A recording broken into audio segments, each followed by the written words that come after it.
I always think bump because elbows. we're not shaking hands right now. Touching hands, but we can bump elbows. Probably just air bump the elbows. That is correct. All right, well, good morning and welcome everyone to this very special Sunday Morning Live. Why is it so special, you ask? It's because today is what, Dandruff? Palm Sunday! Palm Sunday! That's right, it's Palm Sunday! All right, well, as always, I've got to introduce myself. Everybody, very happy to see you all here today. My name is Cam Payne. And my name is Dandruff. Ooh. There is some gruff on that Dan today. Have you been watching a lot of movies lately? Hey, would you like a piece of popcorn? Right here. Oh, yes, please, thanks. Hey, right there. You want it? Yeah, I throw. Hey, I throw it and you catch it, okay? Okay. 1, 2, hop! Oh, he got it. Excellent. I missed it. Good job. All right. Well, I understand that we have a few other hosts this morning. Is that right? How's that possible? Well, I'll tell you how it's possible. The internet. The internet! We live in the modern world! That's right, we do. Hey, other hosts, how about you introduce yourselves? I am Summer, and this is my little brother, Emmett. And I'm Connell. I'm Jade. Well, hi, I'm Mia, and this is my turkey. His name's Adele. I'm Rihanna. And I'm Cameron. I'm Haley. And I'm McKenna. I'm Jaden. Kimba. My name is Ravi. My name is Kimba. My name is Ravi. My name is Kimba. My name is Ravi. I'm Lily. And I am Hannah. And I'm Grace. I am Hope. And I'm Caroline. And I'm Reagan. And I'm Gavin.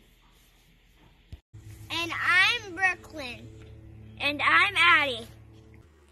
And I'm Madrid, Campaign's cat. And I'm Barcelona, Campaign's other cat. And I'm Ramona, Dandruff's dog. And I'm Justin Time. And I'm Bob Ross. Just kidding. I am Tom Foolery today. And today we're going to do the joy of painting in a pandemic. Do a little blue for the sky. A little crimson blue, maybe for her eyelashes and her eyebrows. Maybe a little green for the beautiful little trees right here. As you can see me putting on the green. Maybe a little orange for the sunset up here that you magically can't see, but you imagine it's there. We'll finish it off with a little bit of purple, maybe a little bit of blue combination for some swirls for maybe a wild creature or a car that's in your driveway that's just you can't leave, you can't see. And let's go a little bit of yellow for the beautiful sunshine that's out today, right above our head. And that's the joy of painting pandemic. With Bob Ross, Tom Foolery, and Justin Time. How was that cool? That was super cool. I'm glad we have all those hosts today. That was such a different thing. It was so cool. And it was particularly cool because this is such a special week, right? That's right. It's the Palm Sunday! The Palm Sunday. Palm Sunday. Oh, that works too. That's funny. Oh. But you know what we're going to talk about today? What are we going to talk about today? We are talking about something, it's a kind of a strange word, but super important. We're going to talk about humility. Humility. Humility. Yeah. Hey, you know what? Humility is a word that we talk about a lot, but I'm guessing that not everybody knows what it means. Humility, what does it mean? Do you know? Well, I do. I was going to say humility is putting others first by giving up what you think you deserve. Wow. That's not easy. I don't think it is. Wow, and that's why we're learning about it, right? That's right. Yeah. Anyway, let's see what this week's lesson has to tell us about it. All right, let's do it. Hey, are we going to be back next week? We're going to be back next week because next week is probably double the Even time. more important. Yeah. Super special. I'm going to give the kids a clue. Maybe if I give them a clue, they can fill into the comments what they think it is. Oh, the yeah. word that next week is starts with is and ends with ter. Ah. All right. If you know the answer to this riddle, fill it into the comments or send us a text message or something. Do it. Ter. East and maybe it's East Bloomington. I keep on going back to that. Is it East Bloomington? Can we give them a hint? Is it that?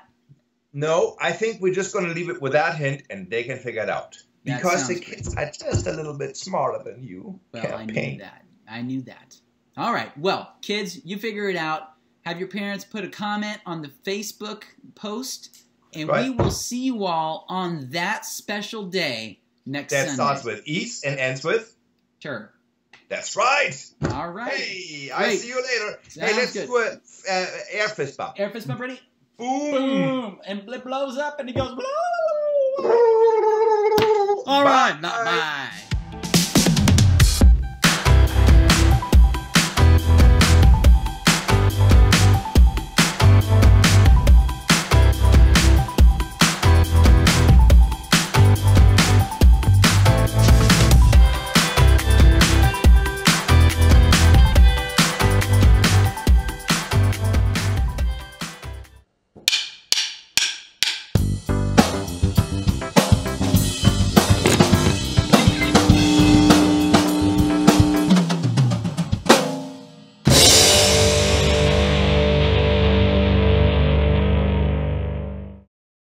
What's it like to feel humbled? Oh, that's not a word we use every day. But it's humbling when you receive a gift you didn't expect. It's humbling when someone says you don't have to pay, even though you messed up. It's humbling when your dad takes an entire day off of work just to spend it with you. It's humbling when you see an incredible sunset and realize that God handcrafted it with you in mind. Wow. Being humbled makes you feel small in a good way. It makes you feel grateful. When someone chooses to put you first like that, it can make your day. So why not do that for the people around you? You can choose to give up what you think you deserve to put others first. Let your sister pick the family movie even though it's your turn. Skip the pool party so you can hang out with your friend who broke his leg and can't go. Use some of your birthday money to help a family who doesn't have enough to eat. True humility is thinking of yourself less and others more. When you live your life with humility, you bring praise to God. You lift Him high, because others can see God at work in you. That's why humility is an amazing way to worship God with your life. Because worship is about more than just singing loud. It's all about living loud.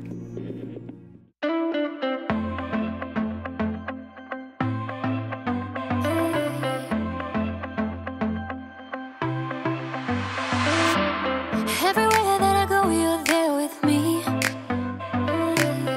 Even in the night when I cannot see, I know you're by my side and I will be just fine. Oh God, you're always good to me. I wanna say thank you.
Hey, this is Jacob. Or, just Jake. Is everyone okay?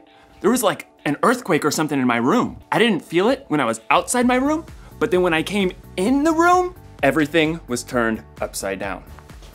My table, my bed, also known as my couch, my Ferrari, my sculpture. That's better. I don't know how this could have. Wait a second. Is there such a thing as roomquake? Yeah, that must be it. Anyway, I'm supposed to talk to you today about something called humility. Humility is putting others first by giving up what you think you deserve. So that means like doing stuff for others, I guess? Like my friend Chris. He's really good at humility. I mean, he humiliates me like all the time. Am I saying that right? Humiliate. Humiliate. Humiliate. He shows humility to me. He's super busy, but he always takes the time to put me first by playing his April Fool's surprises on me. Like the time he put my keys in Jell-O. Or the time he made me a tray of brownies.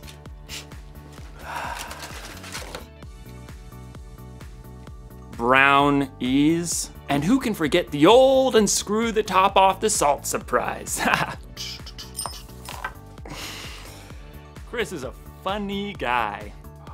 Hey, you know what I think? And this is just between you and me. Chris is the one who turned all my stuff upside down. It wasn't a roomquake after all.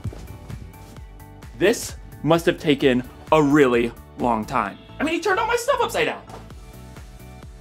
I do need to call my mom. This must have taken a lot of work. I'm not sure that it's fair that Chris keeps playing all these April Fool's month surprises on me, and I haven't even got him once. I don't deserve this. What I deserve is to get him back. Was that my toaster? The story today is about Jesus when he prayed in the garden while his friends couldn't even stay awake to keep watch. Jesus didn't deserve that. I wonder what he did about it. Stay tuned. I'm gonna come up with a way to turn the tables on Chris. Chris is gonna notice when he goes in his room the tables aren't the way he remembered them. I'm gonna get the revenge I deserve. I'm gonna get the revenge I deserve! Is what I'm trying to say. Yeah, okay. The Bible. It's 66 books of history, stories, letters, and poetry that fit together to form God's one big story. The epic adventure of how he created us and loves us so much that he made a way to rescue us. As we travel through the Bible, from Genesis to Revelation, we discover people who met God and found their lives changed forever. And now for an amazing story, inspired by the book of Matthew, chapter 26, verses 36 through 56. For months, the Jewish religious leaders had been plotting to silence Jesus. He called us pretenders, snakes! On the Sunday before Passover, Jesus entered Jerusalem to great cheers from the crowds. Blessed is the one who comes in the name of the Lord! But even as the crowd swarmed in to see what Jesus would do and say, one of Jesus' closest followers, Judas, went to the religious leaders with a very sneaky plan. What are you willing to give me if I deliver him over to you? How about a cool 30 pieces of silver? Jesus knew these plans, but he also knew that his mission was to face those who hated him and let them take him without defending himself. He prepared his closest friends for this during a Passover meal, and then afterwards led them out of the city toward the Mount of Olives. Judas had already left them. In a little while, you will no longer see me. Then after a little while, you will see me. I came from the Father and entered the world. Now I am leaving the world and going back to the Father. The air cooled as the evening darkened. This very night, you will all turn away because of me. Peter, the most outspoken of Jesus' friends, quickened his step and tightened his hand on the sword he was carrying. All the others may turn away because of you, but I never will. What I'm about to tell you is true. It will happen tonight. Before the rooster crows, you will say 3 times that you don't know me. I may have to die with you, but I will never say I don't know you. Me too. Same! By the time Jesus and his friends reached the Garden of Gethsemane, they were exhausted. Sit here while I go over there and pray. As the other disciples settled in on the cold, rough ground, Jesus took Peter, James, and John along with him to a grove of ancient olive trees. The weight of what was coming pressed down on him. My soul is very sad. I feel close to death. Stay here. Keep watch with me. We're here for you. We got this. Prayers. The three friends found seats among the knotted tree roots, and Jesus went on a little further. Then suddenly, he fell down on the ground, face first into the dirt. Words poured out from deep inside. My Father, if it is possible, take this cup of suffering away from me. But let what you want be done, not what I want. After a short time, Jesus returned to his friends. They had all fallen into restless sleep. Jesus touched Peter's arm.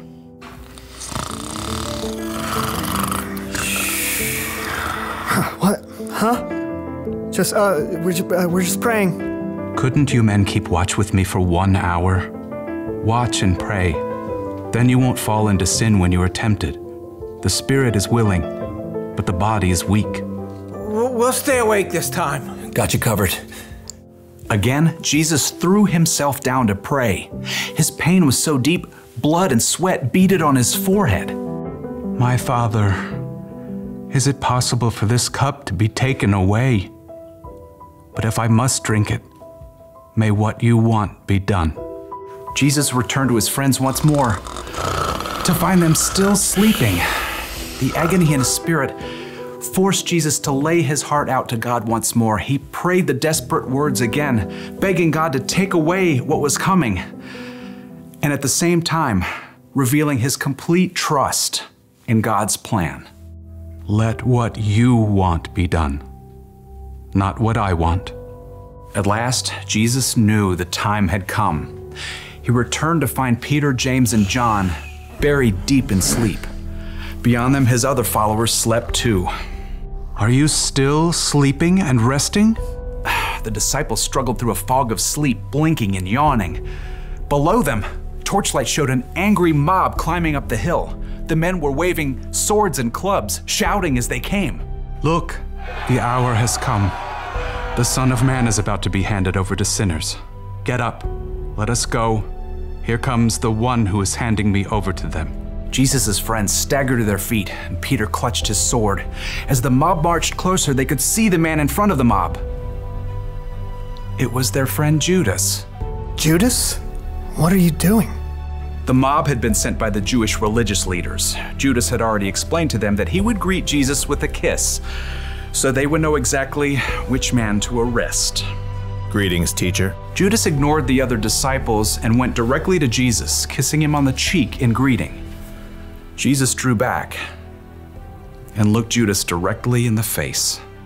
Friend, do what you came to do. The mob surged forward as the disciples just stood there, frozen and confused. As men grabbed Jesus, Peter suddenly sprang to life, awkwardly drawing his sword. Should we use our swords? Peter didn't wait for an answer, but he struck out wildly. His blade sliced right through the ear of the high priest's servant. Oh! Stop this! Jesus touched the servant's ear. Immediately, he was healed. Put your sword back in its place. Do you think I can't ask my Father for help? He would send an army of more than 70,000 angels right away. But then how would the scriptures come true? They say it must happen in this way. Jesus turned back to the mob and the men who held him. They hovered there, uncertain, in the flickering light of their torches. Am I leading a band of armed men against you? Do you have to come out with swords and clubs to capture me? Every day I sat in the temple courtyard teaching, and you didn't arrest me. But all this has happened so that the words of the prophets would come true. No one could respond to Jesus. Instead, they arrested him and led him away. And his friends who said they'd be with him through anything ran away.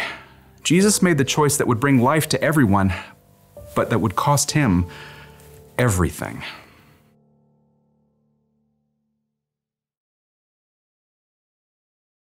Somebody's gonna get a mustard-filled donut later, and I'm finally gonna get what I deserve.